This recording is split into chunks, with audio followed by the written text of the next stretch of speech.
રૂપનું અભિમાન. એક સાબર હતું.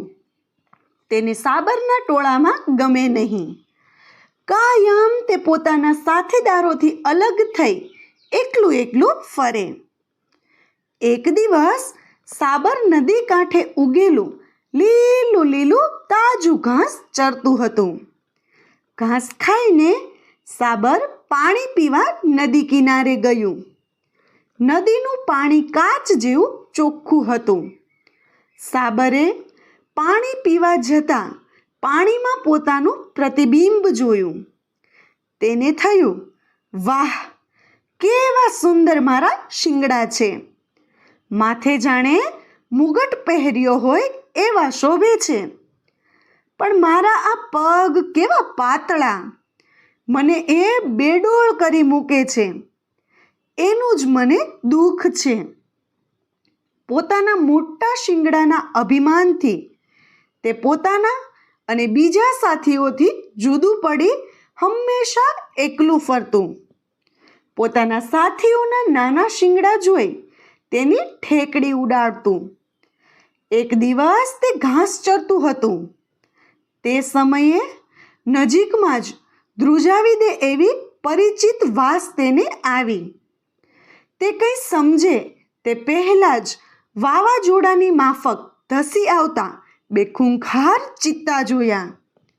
સાબર તો છલાંગ મારતું જાય ને નાઠું. બંને ચિત્તા તેનો પીછો કરતા તેની પાછળ પડ્યા.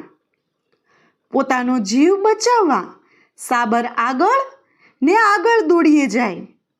ઝડપથી દોડવામાં એના પાતળા પગે એને ખૂબ મદદ કરી.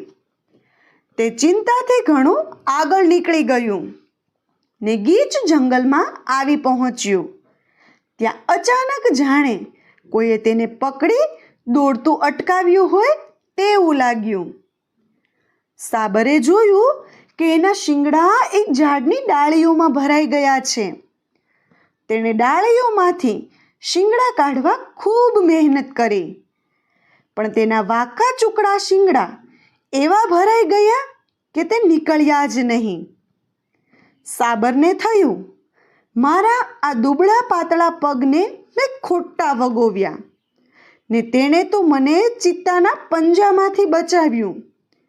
પણ મને જે શિંગડાનું અભિમાન હતું એ શિંગડા જ મારા શત્રુ બન્યા.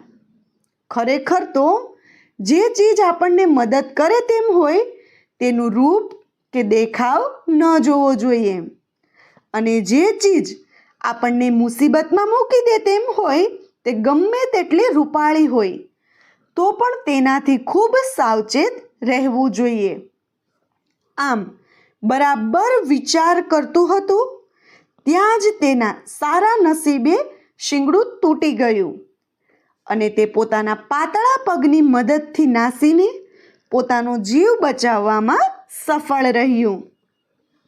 મિત્રો, તમને અમારો વિડીયો કેવો લાગ્યો? કમેન્ટ કરીને જરૂર જણાવજો.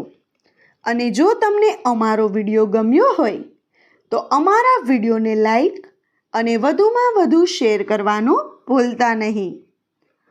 વિડીયો જોવા માટે ધન્યવાદ.